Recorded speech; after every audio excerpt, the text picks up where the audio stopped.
नमस्कार. Black and व्हाईटमध्ये आपलं पुन्हा एकदा स्वागत. महाराष्ट्र म्हटलं की सुसंस्कृत राज्य, पुरोगामी राज्य अशी कधी काळी प्रतिमा होती. आता ती आहे की नाही प्रश्न आहे. आणि उर्वरित भारत आता या महाराष्ट्राकडे कसं पाहतो हा खूपच मोठा प्रश्न आहे. त्यातच आज आपल्याबरोबर आहेत महाराष्ट्राचे सांस्कृतिक मंत्री आशिष शेलारजी. त्यांच्याकडे IT पण आहे. आपण त्यांच्याशी चर्चा करणार आहोत, गप्पा मारणार आहोत, थोडंसं जाणून घेण्याचा प्रयत्न करणार आहोत. सर, खूप खूप स्वागत. धन्यवाद. नमस्कार. जसं मी म्हटलं की महाराष्ट्र सुसंस्कृत असं राज्य म्हणून ओळखलं जातं. संस्कार हा महाराष्ट्राचा आहे, पुरोगामित्व आहे, वारकरी चळवळ आहे, संत परंपरा आहे. आणि अशा परिस्थितीमध्ये सध्या जे काही सुरू आहे महाराष्ट्राच्या राजकारणात, मग कोणी कोणाची आई काढतोय, कोणी बहीण काढतोय, कोणी कमरेखालचा वार करतोय आणि अत्यंत गलिच्छ स्वरूपाचं राजकारण व्हावं इतकं गलिच्छ पण आलेलं आहे. राजकारणी म्हणून कसं बघता? दुःख वाटतं, कारण ज्या एका विचारसरणीतनं काम करत करत आम्ही पुढे आलो आहोत, एक संघ विचारसरणीतनं, मग विद्यार्थी परिषदेचं काम, बरं त्या काळातही विविध संघटनांशी आमचा संपर्क होता ना. विद्यार्थी संघटनेत काम करताना विद्यापीठ निवडणुका असो, विविध बैठका विद्यार्थ्यांच्या असो, विविध शिक्षकांच्या संघटना असो, त्यात अगदी कम्युनिस्टांच्याही होत्या. पण तो काळ आणि त्या काळातला संवाद, आता संवाद नावाची गोष्ट संपलीच, हा विषय संपला हो. वाद या दिशेने सगळं चालू आहे. म्हणून सहवेदना, संवेदना, सहवास, सहभाग असा कुठे गेला असा प्रश्न पडतो. पण हे कशामुळे? नाही, मला असं वाटतं की याचं एक कारण नेमकं आपल्याला काढता येणार नाही, पण स्पर्धेच्या युगामध्ये आपण गतीला जास्त महत्त्व द्यायला लागलो आणि मग स्पर्धेच्या युगामध्ये मूळ विचार किंवा ज्याला आपण कॉन्क्रीट म्हणतो काही काम, यापेक्षा गतीने मी पुढे कसा जाईन, आणि मग त्या गतीमध्ये ब्रेकिंग न्यूज पण आल्या. अगदी अगदी. आणि मग या सगळ्या एका इकोसिस्टीममध्ये आपलं स्वत्व कमी होत गेलं. आणि स्पर्धेच्या गतीमध्ये मला पुढे यायचं असेल तर शॉर्टकट समोर यायला लागले. आणि मला असं वाटतं ते एक महत्त्वाचं कारण असावं. अगदी खरं आहे. सोशल मीडियाचा जमाना आहे आणि तुमचा जो टाईम स्पेंड आहे साधारण एखाद्या गोष्टीवर थांबण्याचा, तुम्ही किती वेळ एखाद्या गोष्टीला ऑब्झर्व करू शकता, तर तो इतक्या 3 सेकंदावर येऊन ठेपला आहे, अशा स्वरूपाची परिस्थिती आहे. आणि त्यामुळे आतताईपणा जो आहे तो प्रत्येक माणसाच्या कृतीतून दिसतोय.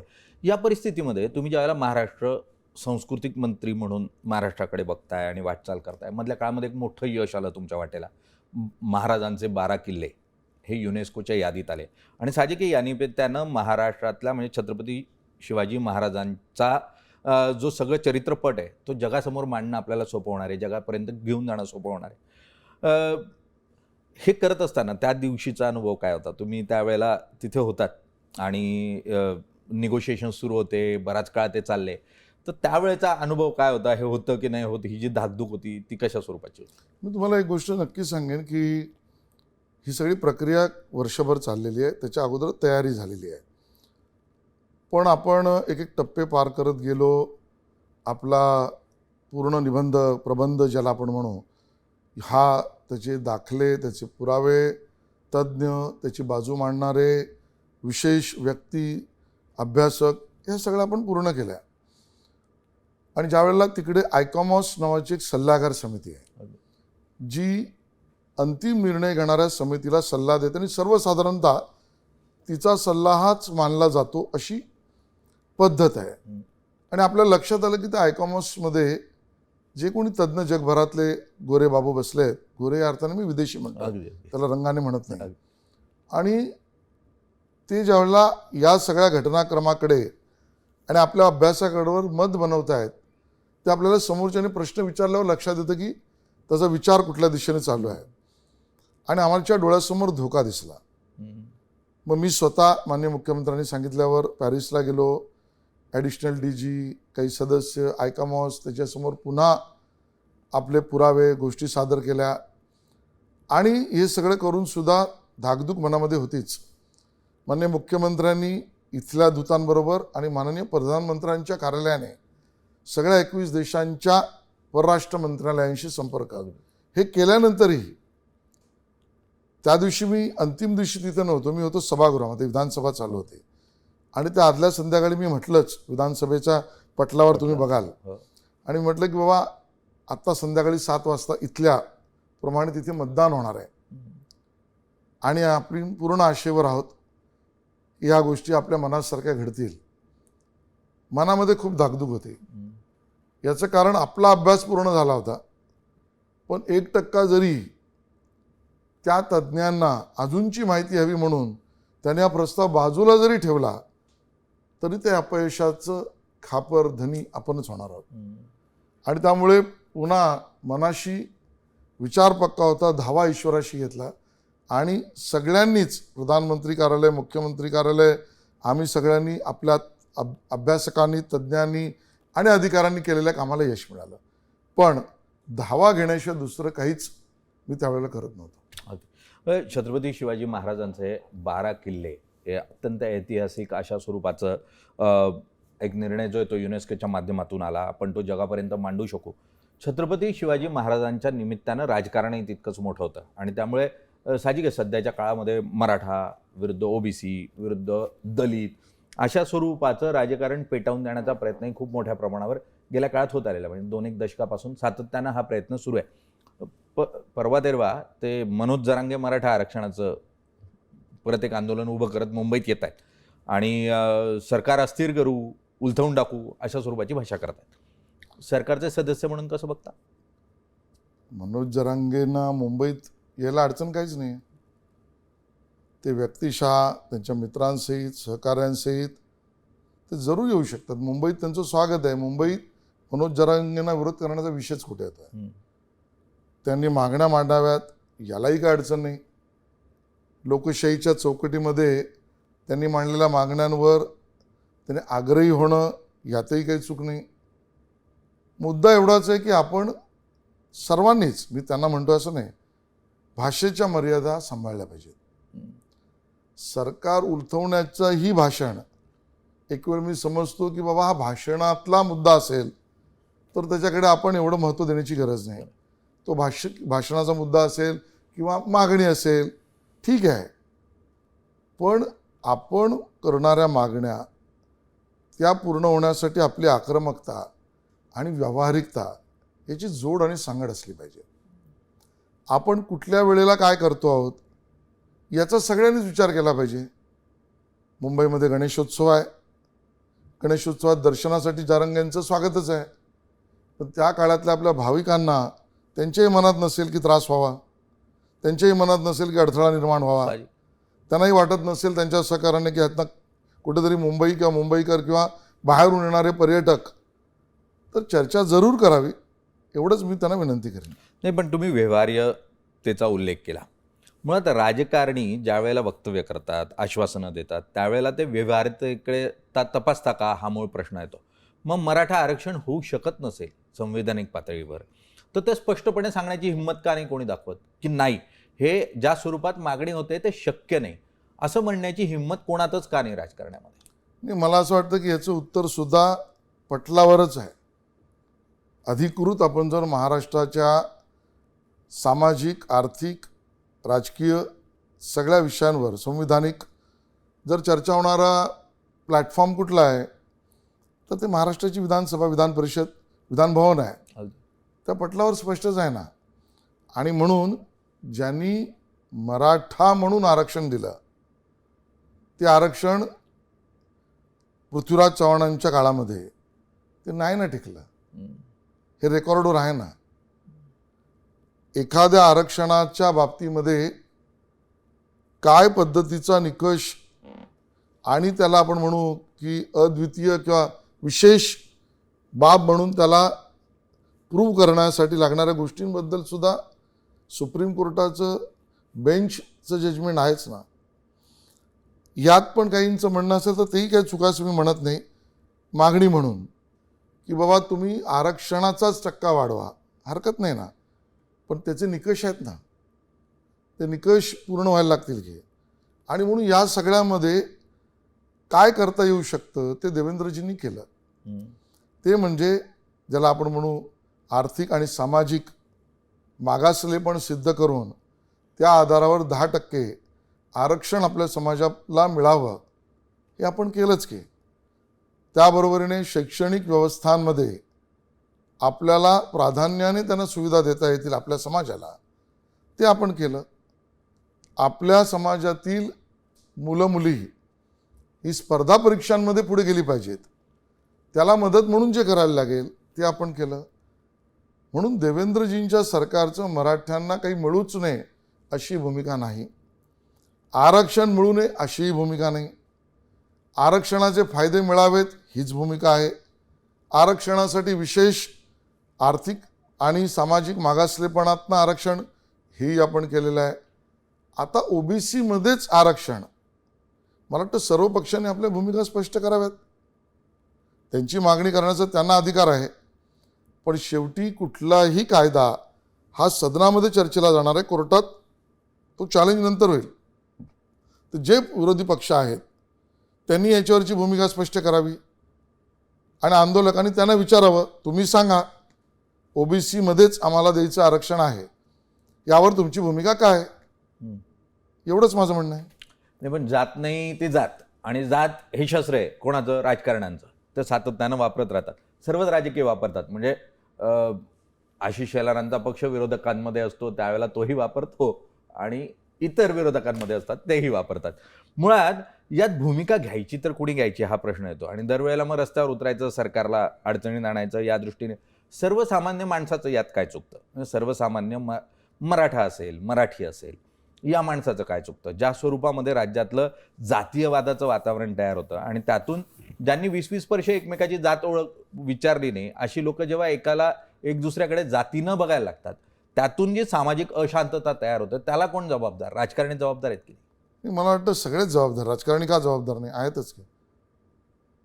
या अशांत वातावरणामध्ये, किंवा ज्याला आपण आपल्याला समृद्ध महाराष्ट्राच्या दिशेने जातो आहोत, विकसित महाराष्ट्र जो आपण प्रक्रिया, म्हणजे काही भाजपनेच सुरू केलं असं माझं म्हणणं नाही, ही प्रक्रिया आहे. पण या सगळ्यामध्ये आपल्याला सगळ्यांना आपला सहभाग हा द्यायचा असेल तर राजकारणाने तर 100%, पण सगळ्यांना मिळून आपल्याला सकारात्मक जावं लागेल. तो दिवस कधी येईल हा प्रश्नच आहे, कारण पुरोगामित्व महाराष्ट्रात काय उरलेलं नाही आता. या परिस्थितीमध्ये मध्ये तुम्ही लंडनला गेला होतात, तिथून ते पहिले रघुजीराजे भोसले यांची तलवार तुम्ही आणलीत.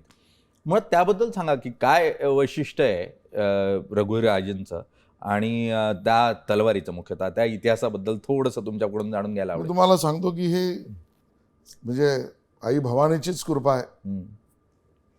सोशल मीडियावर आणि मुधोजीराजे भोसले, त्या भोसले नागपूरच्या घराण्याचे वंशज, यांचं पत्र आणि सोशल मीडियावर मला काही लोकांनी पाठवलं की लंडनच्या एका खाजगी सॉथेबीज नावाच्या या लिलाव करणाऱ्या एका कंपनीने एक तलवार लिलावात काढले, ज्याच्यावर श्रीमंत प्रथम रघुजीराजे भोसले यांचं नामोल्लेख आहे. ती त्यांची तलवार आहे, त्याचे पुरावे आहेत, आणि ती आता लिलावात निघालेली आहे. आणि हे जेव्हा लक्षात आलं, मी तुम्हाला सांगतो शुक्रवारचा दिवस होता, शनिवार रविवार सुट्टी होती, सोमवारी लिलाव होता सकाळी. तिथल्या लिलावाच्या प्रक्रियेनुसार ज्यांना बोलीत किंवा लिलावात उतरायचं आहे त्यांना तिथे नोंद करावी लागते, त्यांची नोंदणी व्हावी लागते, त्यांची पडताळणी होते. हा सगळा कारोबार जो आहे हा कार्यालयीन वेळेत होतो. आणि मग या 2 दिवसामध्ये या सगळ्या गोष्टी कशा घडायच्या? देवेंद्रजींशी मी बोललो, ते म्हणाले उतरलंच पाहिजे. मग सरकार म्हणून उतरायचं तर त्याच्या काही अटी आहेत, शर्ती आहेत. सरकार म्हणून उतरायच्या बरोबर त्यात एक भीती पण आहे, जेव्हा तुम्ही सरकार म्हणून उतरता त्यावेळेला त्याची आवश्यकता तुम्हाला अन्य लोकांना कळते, त्यामुळे बोली ते वाढवू शकतात. त्यामुळे आपल्याला हवी पण आहे, अटी शर्ती पूर्ण करायला वेळही नाही. मग मध्यस्थी व्यवस्था करा. मग ती भारतातनं केली तर आर्थिक बँकेचे ट्रान्झॅक्शन सुट्टीच्या दिवशी नाही झाली ना, हातातनं तलवार सुटली तर तो धोका होता. म्हणून मग लंडनला योग्य व्यक्ती निवडा, ते केलं. मग लक्षात आलं की लंडनच्या व्यक्तीने भारताचा आपला मध्यस्थ यांनीच आपापसात जास्त बोली केली तर सरकारी पैशाचा अपव्यय नको, ते कोऑर्डिनेशन करा. या सगळ्या घटना, म्हणून म्हटलं आई भवानीच्या कृपेने या सगळ्या घटना पूर्ण झाल्या आणि बोलीचं स्वातंत्र्य देवेंद्रजींनी दिलं आणि ती आपण तलवार मिळवली, आपल्या मालकीने मिळवली. निलेशजी, मी तुम्हाला सांगतो की महाराष्ट्राच्या इतिहासामध्ये जे इथून लुटून, सुटून, चोरून, अगदी पळवून नेलं त्यातलं मालकीने आलेली पहिली गोष्ट आहे. अगदी खरं. आणि ज्याला इतिहास आहे, इतिहास जो तुम्ही मला विचारला, हो, तो इतिहास म्हणजे अटक ते कटक आपण नेहमी म्हणतो. हो. हे अटक ते कटक हे म्हणजे प्रथम रघुजीराजे भोसलेजींचं योगदान आहे. छत्रपती शिवाजी महाराजांच्या आदेशानुसार कर्तृत्वाला एक सलाम करून छत्रपती शाहू महाराजांनी ज्या वेळेला हा सगळा भाग प्रांत हा प्रथम रघुजीराजे भोसले घराण्याचे संस्थापक, ज्यांना सेना साहिब सुभा, ज्याचा उल्लेख तर तलवारीवर आहे असाही येतो, आणि त्यांचं शौर्य, कर्तृत्व, पराक्रम किती, तर बंगालच्या नवाबाला सुद्धा युद्धामध्ये त्यांनी पराभूत केलं. आणि आताच्या तेलंगणापर्यंत, ओडिसा, छत्तीसगडपासून हा सगळा भाग जो आहे हा मराठा साम्राज्याचा विस्तारीकरणाचा किंवा मराठा साम्राज्य, हिंदवी स्वराज्य याच्या निर्मितीच्या मध्ये प्रमुख भूमिका प्रथम रघुजीराजे भोसलेंची आहे. आणि सांगण्यात असं येतं की ईस्ट इंडिया कंपनीबरोबर जे शेवटचं युद्ध सीताबर्डीला झालं, त्यानंतर ज्या काही गोष्टी इथून गायब झाल्या, परागंदा झाल्या, नेल्या, लुटल्या, त्यात ही लढाईत वापरलेली तलवार आहे. आणि त्यामुळे आपल्या सांस्कृतिक पुनर्जन्माचा एक भाग आहे आणि ती आपल्याला मिळाली आणि ते कार्य सेवक म्हणून आपल्याला करायला म्हणजे सुविधा, सोय मिळाली सेवक म्हणून, याचा आनंद आहे. अगदी मुळात आपल्या सर्वच कर्तबगार अशा राजांना थोडंसं आयुष्य कमी मिळालं. त्यात याही राजेंना थोडं आयुष्य कमी मिळालं. मात्र अनेक महाराष्ट्रातल्या सर्वसामान्य जनतेला प्रथम रघुजीराजे भोसले यांच्याबद्दल खूप कमी माहिती आहे. या तलवारीच्या निमित्तानं ती माहिती पुन्हा एकदा उजेडात येईल अशी अपेक्षा करूयात. या सर्व परिस्थितीमध्ये नागपूरचा उल्लेख निघाला, सीताबर्डीचं युद्ध, सध्या सरकार आहे, सरकारमध्ये बऱ्याच गोष्टींची उहापोह सुरू आहे. 3 चाकांचं सरकार म्हणून पण या सरकारकडे बघितलं जातं. समन्वयाचा अभाव दिसतोय. 3 मंत्रिमंडळांच्या बैठकीला उपमुख्यमंत्री येत नाही. जमत नाही सेनेचं आणि भाजपचं. 3 चाकांचं असलं तरी गती एक आहे. 3 चाकांचं असलं तरी वेगेची वेग विकासाचा आहे. मी तुम्हाला सांगतो की या तिन्ही पक्षांमध्ये आपली आपली मतं जरूर आहेत, पण मतांतर सरकार म्हणून नाही. एकनाथजी जर बैठकीला नव्हते तर त्याची कारणं त्यांनी मुख्यमंत्री महोदयांना ती सांगितलेली आहेत. एकदा पाऊसच होता, ते स्वतः फील्डवर होते, एकदा दौऱ्यावर होते, दिल्लीत होते. अशा कारणांनी त्यांचं मुख्यमंत्री महोदयांशी बोलणं करून ते होते. याचा अर्थच लागेल की जणू काही त्यांनी बहिष्कार केला, यायला तयार नाहीत, असं काढणं तर थोडं अन्यायकारक आहे. पण उपमुख्यमंत्री पदासारखा व्यक्ती जर सातत्यानं सलग 3 मंत्रिमंडळाच्या बैठकांना नसेल तर साहजिक प्रश्न तो उपस्थित होणार. म्हणून मी प्रश्नावर शंका घेत नाही, उत्तराच्या हेतूवर माझं फक्त प्रश्न मी उपस्थित केला. काल परवाच्या मंत्रिमंडळाच्या बैठकीमध्ये देवेंद्रजींनी शिंदेंना बऱ्यापैकी झापला असं म्हणतात. नाही हो, नाही. मग बरीच मी चर्चा स्वतःच्या आहे. बैठकीला आजकाल होतो. पण बातम्या पण छापून आल्या. तुम्हाला सांगतो आता या बातम्या कुठून येतात मी त्याच्यावर काय भाष्य करू, पण या बातम्या देणाऱ्यांना एवढंच मी म्हणेन की तुम्ही पूर्ण अभ्यासांती जरूर टीका करा, प्रखर करा, प्रहार करा, आणि तुम्ही त्याच्यात काही आम्हाला सोडू नका, पण त्याचा सोर्स नीट चेक करा. कॅबिनेट बैठकीत त्याचा काही ब्रय निघाला नाही. ज्या बातम्या आत्ता मी पाहतोय त्यामध्ये नगर विकास खात्याची बैठक का घेतली, मुख्यमंत्री घेऊ शकत नाही. मुख्यमंत्री तर नगर विकास खात्याची बैठक उपमुख्यमंत्र्यांकडे ते खातं असलं तरी त्यांच्याशी चर्चा करून काही निर्णय करू शकत नाहीत. मला वाटतं ह्या सगळ्या गोष्टींना ओव्हर रीड केले जातं. मगाशी जे तुम्हाला म्हटलं की बाबा गतीच्या या स्पर्धेच्या युगात गतीला महत्त्व द्यायचं, थोडं आपण त्याला टाळलं पाहिजे असं मला वाटतं. ठीक आहे, गतीला महत्त्व न देता थोडं शांततेनं काही गोष्टी तपासून बोलाव्या अशी अपेक्षा आहे सरकारची. पण आपल्यातले पण म्हणजे पक्ष म्हणून तुम्ही आत्ता म्हणजे आजपर्यंत तुम्ही मुंबईचे प्रदेशाध्यक्ष म्हणून आम्ही तुमच्याकडे बघत होतो. अनेक नेते हे पक्षातले ज्या स्वरूपाची वक्तव्य करत आहेत म्हणजे ते अत्यंत टोकाची येतात. मग त्या मारामारी करतायत, विधिमंडळात मारामारी बघायला मिळाली. आणि आतापर्यंत सुसंस्कृत म्हणवला जाणारा भाजप अशा नेत्यांमुळे मग तो संस्कृती जपतोय का असा प्रश्न तयार होतो. मग कसं बघता तुम्ही? नाही, सगळ्यांनीच मर्यादा पाळल्या पाहिजेत. भाजपच्या नेत्यांनाही ते लागूच आहे. मी तुम्हाला पुन्हा सांगतो, माननीय मोदीजी आमच्या राष्ट्रीय बैठकीत जेव्हा मी आता 9-9.25 वर्ष अध्यक्ष राहिलो तेव्हा प्रत्येक राष्ट्रीय बैठकीत मी असायचो, आणि त्यामुळे मी प्रत्यक्षदर्शी पुरावा म्हणून सांगतोय. ते प्रत्येक बैठकीमध्ये या गोष्टीचा उल्लेख करतात जे तुम्ही मला आज विचारलं. आणि ते म्हणतात जरूर नसेल तर बोलू नका, जरूर असेल तर मर्यादेत बोला. अगदी प्रचंड केलेल्या कामावर, मेहनतीवर तुमच्या आणि पक्षाच्या आणि नेत्यांच्या तुमच्या एका बोलण्याने पाणी पडत असतं. आणि मोदीजींचा सल्ला किती करेक्ट आहे हे आता दिसतंय ना आपल्याला. त्यामुळे मी भाजपच्याही सर्व अशा पद्धतीने बोलणाऱ्या नेत्यांना मोदीजींचा सल्ला पुन्हा रिपीट करून सांगेन. अगदी 100 वर्ष होत आहेत संघाच्या कारकिर्दीला, आणि या 100 वर्षामध्ये एका राजकीय पक्षाला जन्म देणं आणि त्याला सत्तेपर्यंत पोहोचवणं यात मोठा काळ लागलेला असतो. आणि आज सत्तेत आलेले मग त्यावर सगळं जे काही विरजण घालण्याचा प्रयत्न करतात त्याचा विचार होणं गरजेचं आहे. या सगळ्या परिस्थितीमध्ये अशी जी तुम्ही, म्हणजे तुम्हाला आम्ही अनेक वर्ष बघत आलेलो आहे जवळून, तुम्ही स्वतः बॅरिस्टर आहात, वकिली जवळून तुम्ही केलेली आहे स्वतः न्यायालयामध्ये, अजूनही करतात. तर या परिस्थितीमध्ये राजकारणात कधी असं वाटतं का की आता बस झालं, हां ही जे सगळं आहे याच्या कंटाळा येतो का कधी या सगळ्या राजकीय वातावरणाचा? मी तुम्हाला सांगू, ज्या वेळेला आपण निघालोय चर्चगेटला आणि आपली प्रतिकृती दिसते ठाण्याला, अशा ज्या गोष्टी घडतात ना, आणि त्याहीपेक्षा मनाला उद्विग्नता होते समाजातल्या काही घटना आपण बघतो. मी त्याचा दोष कोणाला एकाला देत नाही. म्हणजे अजूनही माणूस म्हणून जगण्यामधल्या, एकमेकाला समजून घेण्यामधल्या काय अडचणी आहेत हो. ते घरातलं असो, समाजातलं असो, जातीतलं असो, सोसायटीतलं असो, आपल्या विभागातलं असो, माणूस एखाद्याचा मृत्यू करेपर्यंत ह्या विषयात जातो.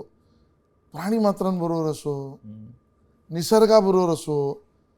आणि मग कधी कधी असं मन उद्विग्न होतं, अरे आपण इतकी वर्ष काम करतोच आहोत, आपण सगळं बदलायला निघालो असं माझं म्हणणं नाही, पण मग चित्र बदलतंय का अजून कुठल्या दिशेने चाललंय तिथे उद्विग्नता आहे. त्याने असं वाटतं की अरे मग याचा मूळ कशात शोधायचा आपल्याला. ठीक आहे ना, पद, सरकार, विरोधी सत्ता, आमदार न आमदार, अध्यक्ष न अध्यक्ष, कुठलं खातं नाही खातं, सगळे शेवटी तुम्ही काय किंवा आपण काय, आपण सगळे कुठल्या दिशेने निघालो. आणि मग रोज अशी उदाहरणं खूप दिसायला लागतात. आणि मग तिथे मन विषण्ण होतं आणि मग वाटतं की अरे याचा अर्थ एक वेगळी कुठली तरी शक्ती आहे की ज्या शक्तीची आराधना केली किंवा ज्या विचारांचं प्रवाहक आपण बनलो किंवा ज्या गोष्टी आध्यात्मिक अशा स्वरूपाच्या आहेत त्याने या समाजातल्या बदलाला आपण मदत जास्ती करू शकतो का, हा विचार जरूर येतो. अगदी सुसंस्कृत अशा महाराष्ट्राला आज जर गरज कसली आहे ना, तर ती मुळात या विचाराची, आध्यात्मिक विचाराची आहे. जो विचार मुख्यतः संत परंपरेतून आला, वारकरी संप्रदायातून आला, तो जवळजवळ लोप पावत चाललाय. कारण वारकरीच कसं बोलतात ते काल परवा आपण ऐकलं, अत्यंत टोकाचं वाईट. या परिस्थितीत तुम्ही आत्ता काल परवा जसं तुम्ही म्हटलं की तुम्ही प्रदेशाध्यक्ष होतात, आज नवीन प्रदेशाध्यक्ष झाले.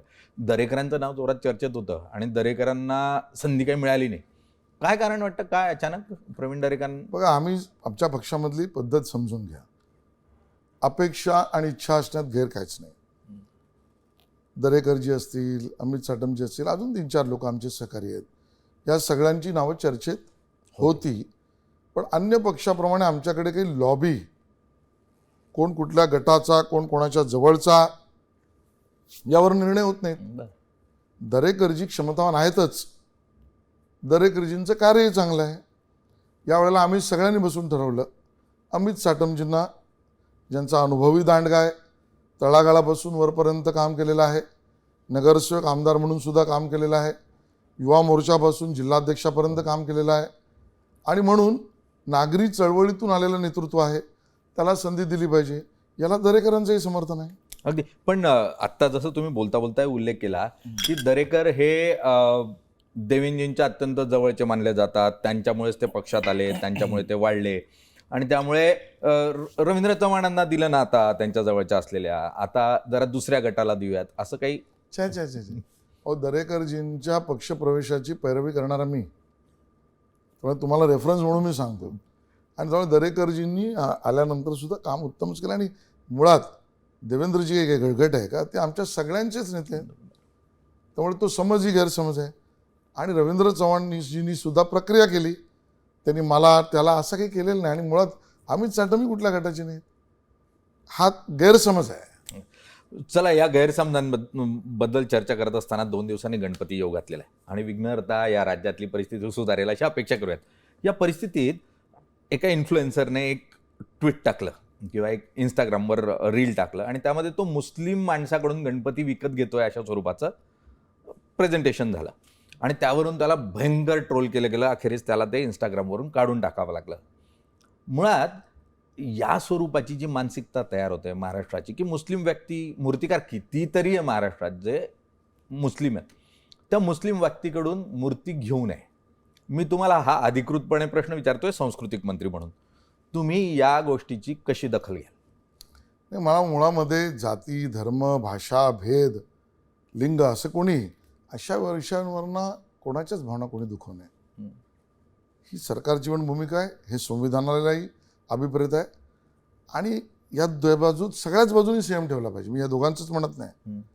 म्हणणाऱ्याने मुद्दामून कोणाला डिवचू नये, मी घेतोच आहे म्हणून, आणि घेतल्यानंतर घेतली तर काय झालं असं वाटणारे दुसऱ्या बाजूलाही असले तर बरे, असं माझं मत आहे.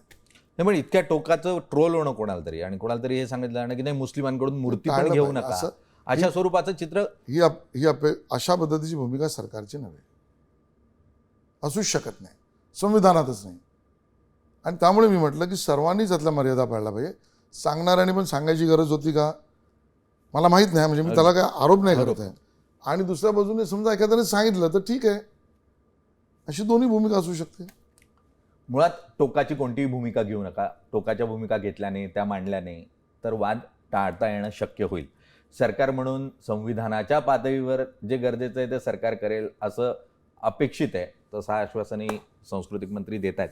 सर, या पूर्ण प्रक्रियेमध्ये आता मी थोडंसं लाडक्या बहिणीवर घेतो. या ना, नुकतीच भाऊबीज पण झाली, रक्षाबंधन झालेलं आहे, भाऊबीज येईल पुढच्या काळामध्ये, आणि या परिस्थितीमध्ये त्या लाडक्यांचे ज्या अनऑथराईज किंवा ज्या इलिजिबल नव्हत्या अशा लाडक्यांचा डेटा तुमच्या डिपार्टमेंट थ्रू आला होता आणि त्या काहीतरी 21 लाख लाडक्या इलिजिबल नाही अशा स्वरूपाचा डेटा आला.